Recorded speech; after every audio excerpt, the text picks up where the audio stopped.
Hello guys, and welcome to the Dilemma YouTube channel. I haven't posted a video properly with a live commentary for at least like 8 months. Apologies for that. Due to life getting in the way, I haven't really had enough time to commit to the YouTube channel. But now that we're in quarantine, let's commit some time to it. So today I'm going to be going over my Zefra deck list that I've won 7 online tournaments with. And also I have topped the Triff Gaming Mat tournament twice. So we're going to get into it. This is a really interesting build. It's not standard for Zefra. As you can see, there's a couple of different cards that you wouldn't usually see in a Zefra list. But we'll just go over it and I'll give you my 2 cents on the whole thing. So we're going to start off with the Cyberstein. So this is part of the Cyberstein combo that you can do with Oracle or Zefra, which I'll go over after we're done with the actual deck profile. We're playing 3 Magdalenes, so the reason Magdalene's in the deck is you can normal summon Magdalene and make Gallant Granite, and Gallant Granite says search any rock, which means you have more access to Zefrath.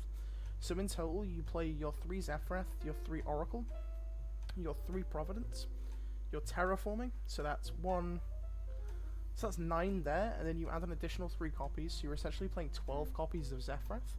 And Zefrath's what gets the deck actually going. Once you get off the ground, you usually win the game by turn 3 because your opponent can't outgrind through your resources. The 1 Petting Saucer to search off of the Magdalene, 3 Gamma and the 1 Driver. Gamma has the most impact right now, and also a lot of the end boards end with Lambda and Gamma in hand. You can also do some cool things, like if you already draw the Cyberstein, you can stack this on top of your deck and draw it with Oracle instead of drawing Cyberstein originally, so it's an additional target. We're playing 1 Planet Pathfinder, so I have a thing for playing 43 cards at the moment. And I was looking for a 43rd card, so I just decided to play Pathfinder. 1 Pilica, 1 Wendy, 3 Thuban, 1 Fraxatom, 3 Zefrath, 3 Nui, and 3 Zefraxi. So the 3 Zefraxi might look a bit weird. This is simply just to get to our Stardust Charge Warrior combo as consistently as possible.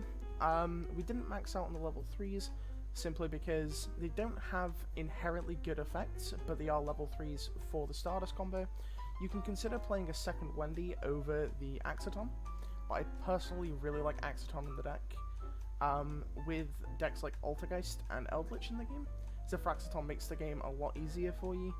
And also access to Baguska in this current format is really strong, which is why we're playing such a high level 4 count. Zefrath is the bread and butter, and Zefra Nui is the reason the deck's good. So the way I look at Zefra is imagine it as Pendulum Salamangreat.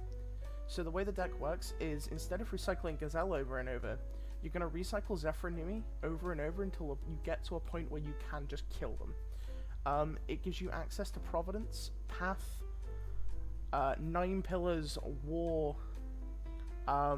Divine Strike, and Oracle of the Zefra, which in turn gives you access to your entire Zefra monster count. The card's super strong. Onto the spells, 1 Mystic Mine, simply because we're playing Pathfinder and Terraforming, and it's a good card going second. Also, Zefra play really well under Mine, because you can summon your Zefra Nui and then blow it up with Zefra War, so you never actually have a monster on board until you're ready to kill them. 3 Oracle, 3 Extravagance. Might be a slightly weird choice, but I'm finding Extravagance is better than Desires because of the amount of quote-unquote combo pieces I'm playing, being just Cyberstein and the Petting Saucer.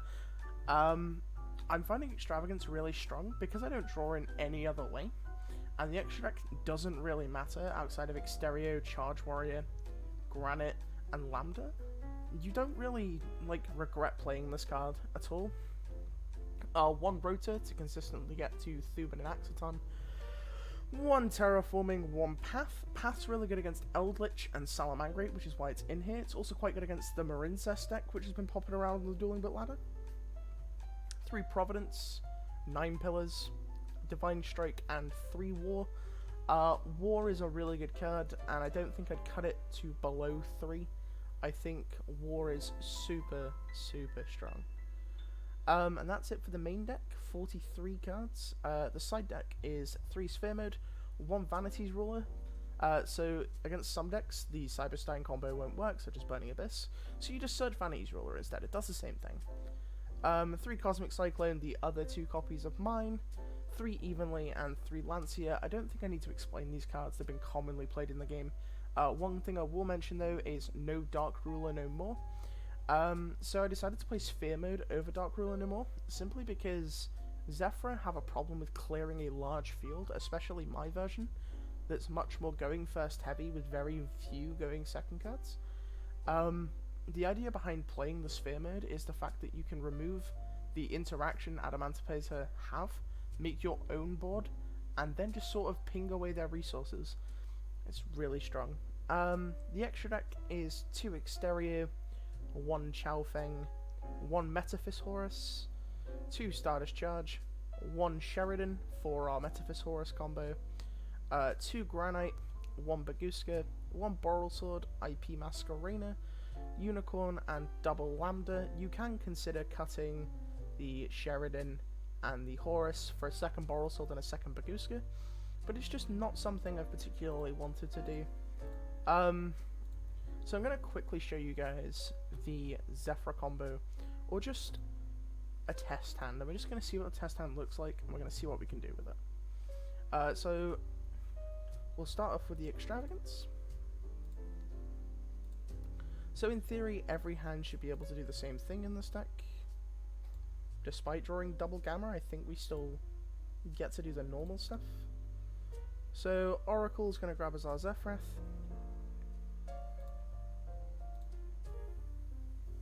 Going to activate our Zefrath. So we're going to send a level 4/7 scale, which will be our Axiton. And then we're going to Pendulum Summon 1 and 2. Our Nui's going to trigger, and Nui's probably going to grab us Providence, and then Divine Strike. So we're not grabbing 9 Pillars here because we don't have a way to protect our scales if we war. So, and then we're going to special summon our Petting Sasua and overlay these two for the terribly tired Tapir. But of course my computer's lagging and won't let me overlay. So a reasonably standard combo here.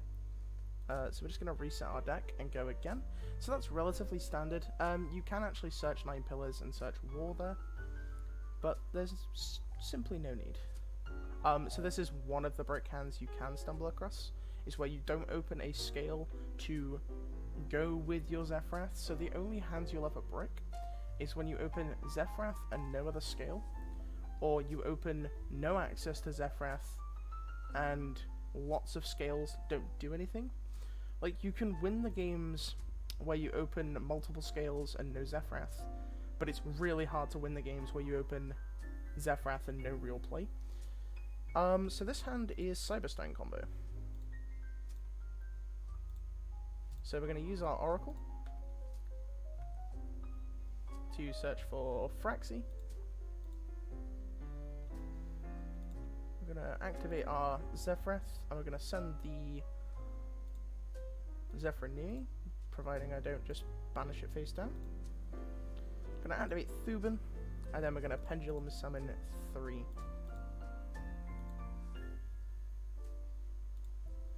So we're going to use Phraxi targeting our Wendy to make it a tuner, and then we're going to use our Zefra Nui to search ourselves a copy of 9 Pillars of the Yangzing. And then we're going to Synchro Summon with our Zefra Nui going to the bottom of the deck due to its own effect for Stardust Charge Warrior. Charge Warrior will be Chainlink 1 and Oracle will be Chainlink 2, allowing us to stack and then draw any monster in our deck. So we're going to stack Cyberstone and then draw it. And then we're going to normal summon the Cyberstone, paying 5,000 life points to summon Naturia Exterior. So the other option is, if you want to be able to get the Cyberstein off board, you can, instead of searching 9 Pillars, search the Providence and then the Divine Strike again. And then you can actually turn these two into Masquerena. So you end on Masquerader and Monstering, and your opponent can't use spells and traps. The other upside to this is you actually have spells and traps engraved before you activate your 9 pillars, so your exterior is immediately live. And yeah, that's pretty simple. Like, the way the combo actually works is really, really simple. So in this hand, we're obviously relying on Extravagance resolving. But we have Gamma, so... And then we have full combo once again with the Zefra, and we actually drew counter traps. So, like I say, we're playing so many copies of Zefra, it's really hard not to draw it.